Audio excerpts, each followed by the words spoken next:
Hordofaa jirtan martuu nageenya keenya isin dhaqqaba shama akkam jirtu daawwattoota OMN oduuwwan isaati kana qabannee dhiyaannee jirra. Abrahaam Birruutu oduu sunitti hima. Labsiin yeroo muddamaa seera kabachiisuuf osoo hin taane hawaasa shororkeessuu itti dhimma bahamaa jira jedhu jiraattonni magaalota Sulultaa fi Buraayyuurraa OMN'if yaada kennan. Labsii kana da'oo godhachuudhaan saamichi hidhaa fi dararaan hidhattoota mootummaatiin raawwatamaa jira. Seera kabachiistota jedhamuun kan ramadaman qaama gocha kanaa waan ta'aniif abbaa itti iyyannu wallaalle jedhu. Hidhaan bakka dhalootaan adda nama fo'uun raawwatamus Finfinnee fi magaalota naannoo isheetti babal'atee jiraachuu ibsanii jiranii Yuun Ingidaa gabaasa bal'aa qopheessee jira. Kutaalee Oromiyaa garaagaraatti labsiin yeroo muddamaa hawaasa shororkeessuuf itti dhimma bahamaa jiraachuu komiin irra deddeebiin OMN qaqqabu ni mul'isa.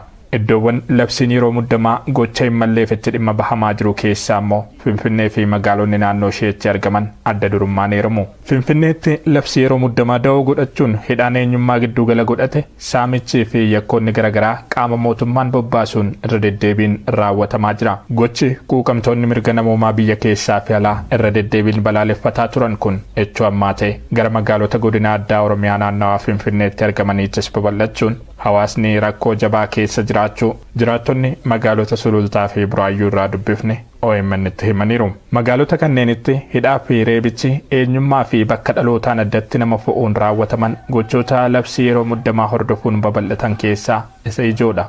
Magaalaa keessa jiraatu magaalaa Sulultaadha godina addaa magaalaa Sulultaadha. Ijoollee mattaawqaa isaanii yookaan waraqaa eenyummaa harkaa fuudhanii gaafa ilaalanii bakki dhalootaa Wallaggaa yoo ta'e ijoollee baay'ee gara mana adabaa wayin gara adda waraanaatti ijoollee baay'ee fe'aa guuraa jiru wanta ragaa qabatamaa bakka qabnudha. Yeroo muddamaa kana sababa godhachuudhaanidha. Durallee hin jira ture shanee jedhaniitu arrabsu gara waajjiraalee yoo deeman isin warra shaneedha jedhu. Labsii yeroo muddamaa kun gaafa labsamee jedhu immoo warruma shanee dubiitu dhufe sindurii shaneedha jedhu. Labsiin kun labsamuu isaa jaraaf haala mijeesseefi. Sa'aatii lama booda namni karaa irratti argame kamiyyuu gaaffii tokko malee gara mana adabaa deema.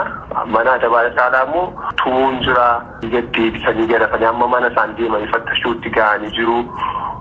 Kanatu godhanii amma reengada mucaan wayii tokko rukutamee jilbisaa cabee ciisaa jira. Magaalaa Sulultaa ijoolleen 45 qabamanii jiru. Maqaan isaanii immoo ganaa diimamee daataan isaanii funaanamee jira. Al takkaa kan itti gabaafamu. Namni 45 garuu ragaa qabatamaa gadi labsii yeroo muddamaa labsameeti. Kana malees saamichi qabeenyaa sakatta'insa golgaa godhatee hidhattoota mootummaatiin raawwatamu dargaggoo dirqiin waraanaa firiirsuu dabalatee dirqamoonni maqaa deeggarsa raayyaa ittisa biyyaatiin hawaasa irratti eegataman hordoffii fi to'annoon bu'uura hin qabne sakatta'insi daandiirraa kan garaagarummaa meetira muraasaan taasifamu dhimmoota ijoo hawaasa shororkeessanii jiraattota bahaa gala dhorkaa jiran ta'us dubbatu. Poolisoonni safaraa naannoo ramadamanii jiranis sa'aatii barbaadan gaaffii kan hin qabne kumaandii poostii da'oo godhachuudhaan mana namaarra deemanii sa'aatii barbaadaniif hin fattashu. Fattashu yaalaa immoo qabeenya nama baay'ee saamaatii jiru. Amma ammaatti lafatti ijjatan dhabanii uummatii baay'ee dararaa guddaa argaa jira jechuun fedheetan. Namoota baay'ee saamicha irratti gaggeessaa jiru. Namooti kanaan saamamanii illee lafatti ijjatan dhabanii callisanii mana isaaniitti galanii bu'aa jiran jiru. Sa'aatii ammaatti magaalaa Sulultaa keessatti waajjiraaleen kamiyyuu hojii idilee isa durii hojjechaa hin jirani waajjira bananii taa'u galgala bakkee keessa naanna'anii nama adamsuu qeerroo adamsuu ijoollee dhalootaa Wallaggaa ta'an irratti xiyyeeffatanii olaanaatti jiru. Gochoonni kunniin qaama maqaa seera kabachiisuutiin bobbaafamuun kan raawwataman ta'uun walqabatee immoo hawaasni yakkoota hidhattoonni mootummaa guyyaa guyyaan irratti raawwatan kana qaama itti iyyannu dhabne jechuu irratti argamu. Saamichi labsii yeroo muddamaa golgaa godhachuun qaamolee akka seera kabachiisaniif bobbaafamaniin qabeenya uummataa irratti raawwatamu jiraachuu ajajni olaanaa koomaandi poostii labsii yeroo muddamaa ibsa kanaan dura baase keessatti eeree ture. Qaamoleen gochicha irratti bobba'an gocha isaanii irraa akka of qusataniif akeekkachiisus gochi kun echuu hammaatee jiraachuu ibsa hawaasni. Finfinnee fi kutaalee biyyattii birootti labsiin yeroo muddamaa sarbamiinsa namoomaaf oolaa jira kan jedhan quuqamtoonni mirga namoomaa gama isaaniitiin labsii kana bu'uura godhachuun gochoonni raawwataman egeree waliin jireenya hawaasa biyyattiif iyyuu yaaddeessaa ta'uu ibsu. Keessumaa hidhaan jimlaa eenyummaa namoota giddugala godhachuun raawwatamu dhimma akkaan yaaddeessaa ta'uu koomishiniin mirga namoomaa Itoophiyaa koomishinii olaanaan dhaabbata mootummoota gamtoomanii fi Human Rights Watch dabalatee dhaaboleen garaagaraa irra deddeebiin ibsaa turani. Namichi dhalootaan Itoophiyaa ta'ee fi lammummaa Biriitaaniyaa qabu obbo Andaargaachoo Tsiggee wal waraansaa fi duguuggaa sanyiitiif waamicha godhee jira jechuun gaazexaan Biriitaaniyaa beekamaan The Telegraph barreessee jira. Andaargaachoon gara laafina tokko malee karaa hammeenyaan guutameen warran waraanuu dura dhaabbachuu qabna jechuun waraanaa fi uummata naannoo Amaaraa kakaasaa ture gabaasi bal'aan ittaanee dhiyaata. አረመኔያዊ በሆነ ጭካኔ ነው ልንጋፈጣቸው የሚገባው namni kun dhalataa Itoophiyaa lammii Biriitaaniyaati. Armaan dura Itoophiyaa keessatti murtiin du'aa itti murtaa'ee ture jijjiirama siyaasaa dhiyoo dhufeen dhiifamaan mana hidhaatii ba'e. Namni kun amma gorsaa ministeera muummee Itoophiyaa fi daldalaadha. Waraana kaaba Itoophiyaa dhiiga lammiilee nagaa akka lolaa dhangalaasaa jiru ilaalchisee duguuggaa sanyii gorsaa jira jechuun gaazexaan Biriitaaniyaa The Telegraph gabaasee jira. Uummata Tigraayitti dhaadachaa gara jabina hamaa namummaa keessaa ba'een jara kana fuuldura dhaabbachuu qabna jechuun miseensota waraanaa Itoophiyaa gorse namni kunii jedha gaazexaan kun. Dubbiin namichaa kunooti. አብረን ለመውደቅ እና አብረን ለመሰዋት ዝግጁ የሆንን በአገር ውስጥና ከሀገር ውጪ በርካታ ኢትዮጵያውያን እንዳሉ አውቃችሁ አምራችሁ ሌላ ምርጫ ስለሌለ ነው አምራችሁ biyya keessaa fi alaa warri nu waliin kufanii kuffisuuf qophaa'an jiru. Kana beektanii addeeffattanii ka'uun gara laafina tokko malee gaarummaa Amaaraa fi Itoophiyaa ofirraa gatuudhaan garaa hirannaa tokko malee gara jabinaa fi hammeenya namummaa keessaa ba'een jara kana fuuldura dhaabbachuu qabna. Eeyyee gara jabina namummaa keessaa ba'een ልንጋፈጣቸው የሚገባው አረመኔያዊ በሆነ ጭካኔ yeroo namni kun yuunifoormii waraana Itoophiyaa uffatee ciniinnatee akkana jedhu waraana dabalatee warri isa marsanii jiran harka dhaafii turanii jedha gaazexaan kun. Haasawni jibbiinsaa fi wal waraansaaf waamichi itti godhame kun yeroo dhalattoonni Tigraay kumaatamaan manneen hidhaa jumlaa kutaalee biyyattii garaagaraatti walitti qabamanii jiranitti ta'uun waamicha duguuggaa sanyiiti jedhamee hubatamaa jira jedha gaazexaan The Telegraph. Itaaliyaa Florensity Professor Institute University Europe Professor Maaraattee Maaruu kun waamicha duguuggaa sanyiiti. Mootummoonni Biriitaaniyaa fi United States namoonni lammummaa isaanii qaban yoo duguuggaa sanyii Itoophiyaa keessatti leellisan maaliif akka callisan naaf galaa hin jiru jedhan. Finfinnee keessaa qondaalota olaanoo dabalatee namoonni lammummaa Ameerikaa fi biyyoota garaagaraa qaban akkuma nama kanaa waamicha waraanaa fi duguuggaa sanyii yeroo labsan yeroo tokkoo fi lama qofa miti jedhan. Obbo Andaargaachoo Tsiggee nama umriin ganna 66 jedha The Telegraph eenyummaa nama kanaa gaafa ibsu. Miseensa paartii mormituu jalqabaa bara dargii keessa akka lakkoofsa faranjiitti bara 1970 biyyaa baqachuun Biriitaaniyaatti kooluu galedha. Darguun obboleessa akka jala ajjeese himama. Biriitaaniyaan bara 1979 kooluu galtummaa kenniteef achittis barachaa ture. Achumatti bultii horate. Lammummaa Itoophiyaa ofirraa mulqe. Kufaatii darguutiin booda bara 1990 gara Itoophiyaa deebi'uudhaan paartii mormituu ijaaree Ihaadig mormuu eegale. Akka warra faranjii bara 2009tti immoo yaalii fonqolcha mootummaa fashaleen himatame. Yaalii fonqolcha mootummaa Mallas Zeenaawii irratti godhe sanaanis murtiin du'aa itti murtaa'e. Yeroo murtiin kun murtaa'u inni biyya keessa hin turre. Waggaa 5 booda Yaman irraa qabamee Itoophiyaatti geeffame. Mana kophaatti hidhame. Sana hordofee miseensonni paarlaamaa Biriitaaniyaa akka Jeremii Korbii fi maatiinsaa dhiibbaa gochaa turan. Akka murtiin salphatuuf akkasumas akka manidhaa keessaa ba'uuf. Jijjiirama siyaasaa Itoophiyaatti dhufeen namni murtoon du'aa itti murtaa'e kun dhiifamaan mana hidhaa kophaa keessaa ba'e. Namni kun amma waamicha duguuggaa sanyii gochaa nama jiru jedha The Telegraph. Miidiyaan Ameerikaa ABC News in America akka jedhutti mootummaan Ameerikaa tarkaanfii humnoonni mootummaa Itoophiyaa bara darbee kaasee Tigraay keessatti fudhatan gochaa duguuggaa sanyiiti jechuun ramada. አረመኔያዊ በሆነ ጭካኔ ነው ልንጋፈጣቸው የሚገባው አረመኔያዊ በሆነ ጭካኔ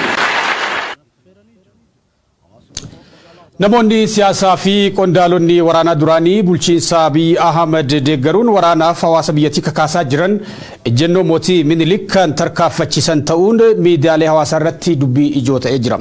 Gorsa Abiy Ahmed Andaargaachoo Tsiggee artiist Taammaany Bayyanaa fi koloneel Kaasee Camadaa dabalatee namoonni gareen Abiy Ahmediin hoogganamu itti dhimma bahaa jiru kunniin duulli sochii humnoota Tigraay fi waraana bilisummaa Oromoo qolachuuf taasifamaa jiru.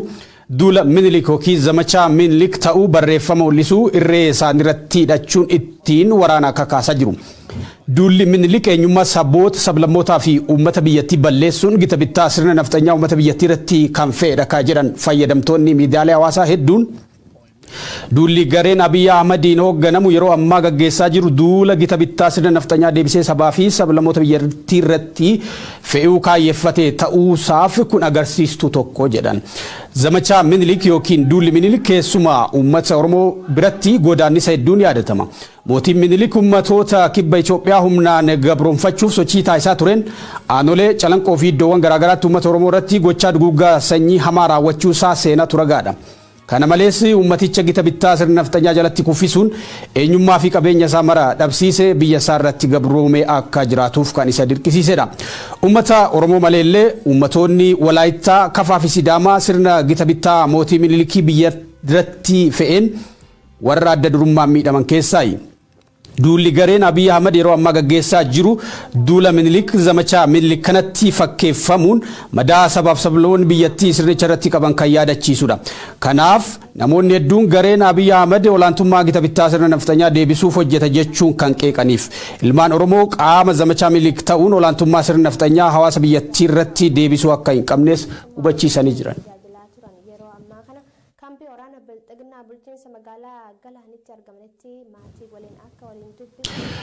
Naannoo Maaraattee wal shakkii uumameen qondaalonni bilchiginnaa hidhamaa jiru. Kantiibaa magaalaa Dabra Biraan kan ta'an obbo Dastaa Andaargee fi dabballoonni sirnichaa biroon hidhamuun wal shakkii guddaan sirna bilchiginnaa keessatti uumame sadarkaa wal diigumsaarra ga'u agarsiisaa jedhamaa jira. Yeroo humni waloo ittisa Tigraay fi waraana bilisummaa Oromoo magaalaa Dabra Biraanitti dhiyaataa jiran kanatti caasaan bulchiinsa bilchiginnaa magaalattiis guutumatti diigamuun dhagahamee jira. Dilbata kaleessaa waraana koomaandi poostiin kan qabamanii hidhaman kantiibaan magaalattii obbo Dastaa Andaargee tibbana uffata waraanaa uffatanii kakaasii duula waraanaa taasisaa turuun kan himan maddeen hidhamuun kantiibichaa qoqqooddaa sirnichaa keessatti uumame ifatti kan agarsiisudha jedhanii jiru. Dabalataanis ajajaa poolisii magaalattii kan ta'an guyyoota muraasa dura qabamuun hidhamuun kan yaadachiisan maddeen keenya sababa kanaanis uummata naannichaa fi caasaa bilchiginnaa diigamaa jiru gidduutti rakkoo uumamee akka jiru beekuun danda'amee jira. Bifuma wal fakkaatuun naannoo Amaaraa godinoota Shawaa Kaabaa Gojjamii fi aanota Walloo Lixaa muraasa keessatti wal shakkii uumame kanaan caasaan bilchiginnaa wal nyaataa akka jiru maddeen oduu sirnichaa gabaasaa jiru. Ajajaa poolisii aanaa Kalaalaa kan ta'e Komaandar Ahmad Ayyaaloo fi hoogganoonni biroon hedduun sababa wal dhibdee fi wal shakkii sirna bilchiginnaa keessatti deemaa jiru kanaanis dilbata kaleessaa hidhamuu isaanii fi duulli shakkiidhaan sirnicha keessatti raawwatamaa jiru ammas sadarkaa garaagaraatti ifee akka jiru beekuun danda'amee jira. Hidhamuun bulchitootaa kantiibootaa fi qondaalota poolisii taasifamaa jiru kun maqaa deeggartoota TPLF jedhuun ta'ullee dhugaan jiru garuu qoqqooddaa fi diigumsi sirna bilchiginnaa Abiyyi Ahmadiin durfamu keessatti deemaa jiru hammaachuun sadarkaa wal diigumsaarra ga'u agarsiisa jedhamaa jira. Oduu gama Oromiyaa irraan qabaa jiruunis godinoota Harargee Lixaa, Shawaa Bahaa fi Lixa Shawaatti miseensonnii fi dabballoonni bilchiginnaa damee Oromiyaa wal shakkii keessoo sirnichaatti uumameen hidhamaa akka jiran odeeffannoon OMN gahaa jiru ni mul'isa. Dhimmicha irrattis akka qulqulleeffanneen odeessa dabalataa isin biraan geenya.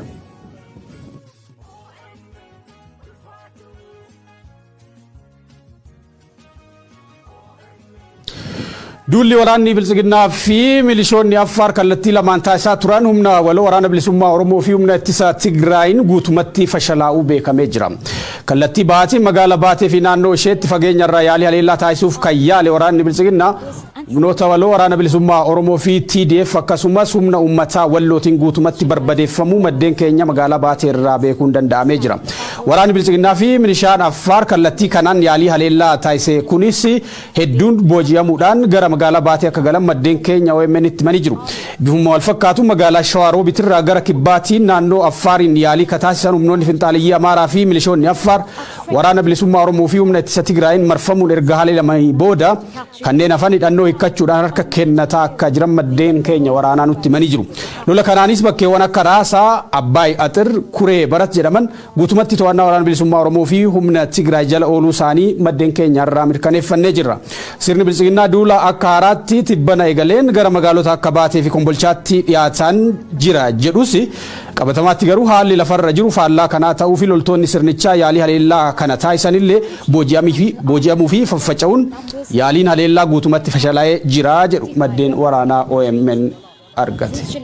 The rebels have been making new gains, expanding the battle from inside Tigray into neighboring Amhara and Afar regions. Itoophiyaatti sababa waraanaatiin barattoonni miiliyoona 1.200 ta'an barnoota irraa gufatan jedha ministeerri barnootaa Itoophiyaa. Deetaan ministeera barnootaa Dr. Saamu'eel Kiflee waraana kaaba Itoophiyaatti adeemsifamaa jiruun barattoonni miiliyoona 1.200 ta'an carraa barnootaan ala ta'anii jiru jedhan.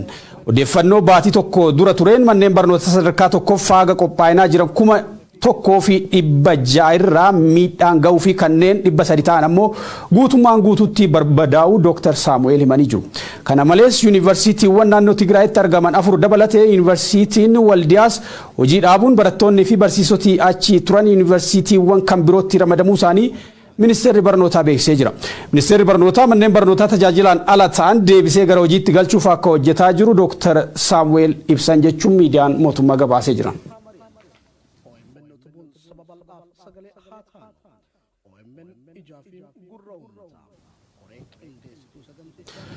France lammiilee ishee Itoophiyaa keessa jiran baasuu eegaltee jirti.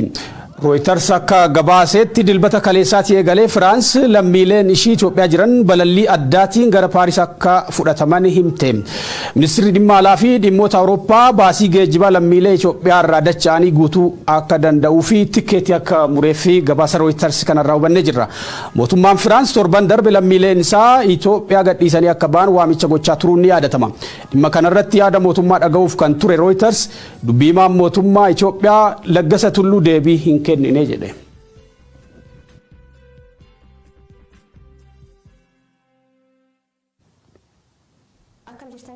Odeessa keenya xumuraatiin Sudaan waraanni Itoophiyaa daangaa ce'uu lafa qonnaa Alfashaqaa irratti nahaleelee loltoota jaanarraa ajjeese jechuun himatte. Kaayyoon haleellaa kanaa oomisha koo akka hin sassaabbanneef kan jettu Sudaan haleellaa narratti godhame qolachuun miidhaa guddaa Itoophiyaa irraan gahee jira jetti Guyyoo Waariyoo gabaasa Reuters fi Aljeeziraa sinitti. I and 2 others who were farmers were abducted by Ethiopian militiamen who've crossed the border. Sudan Itoophiyaan daangarra loltoota jana ajjeef jechuun himatte biyya keessa waraana waliin yookaan civil war addunyaa irratti immoo dhiibba mirga namoomaatiif yakka waraanaatiin himatirra dhiyaachuun qarree diigumsa harka jirti Itoophiyaan Abiy Ahmed biyyoon laalleen qawwee walitti fudhachuun isii rakkoo jabduu jedhan walii bu'iinsa keessa Itoophiyaa sabab godhachuun daangaa biyyattii kiiloomeetira dhuug dhiibde seenuun isii dubbatan biyyiti Jeneraal Abdul Fattah Buraani Sudan laf qonnaa Alfashaq jedhamtu Itoophiyaa irraa fudhachuun hojii oomisha irratti hojjechuu jirti. Loltooti Itoophiyaatiif milishooti waliin ta'uun hojii oomisha kan harka qabirran waraanta kajeet kaartoon. Anilleen ofirra qolachuun loltoota dhuugirra fixe khasaaraa meeshaa waraana hedduu irraan gajechuu si Reuters gabaasa. In November last year, Sudan's military moved to take over a fertile 3,000 square kilometer area in the state known as Alfashaq. Alfashaq lafa oomisha qonnaa Itoophiyaa waggaa baay'eef irra nyaachaa tursaatullee Sudan bar 2020 laftan falmuun Itoophiyaa walimachaa turan. Sudan kiyyoo waraana qaamsa daffaan qophaa'isuun dhimmi daangaa mariin furuuf qophii ta'uu qabdi jechuun jalqaba waggaa kanarra akka akeekachiisii tamaajorii waliigarraayyattis biyyi Itoophiyaa Jeneraal Biraanuu Juulaa himata Sudan dhiyeessite kanaaf gaaffii miidiyaa isaatirra gaafatameef waraan juuntaar waan jirruuf humni Sudan ittiin lolli hin qabne jechuun deebise. ኢትዮጵያ አሁን ከጁንታ ጋር ጦርነት ላይ ያለች በጣም ብዙ ትርፍ ኃይል ኖሯት ሱዳን የምትጠቃበት አይነት ቁመና ላይ አይደለችም ያለችው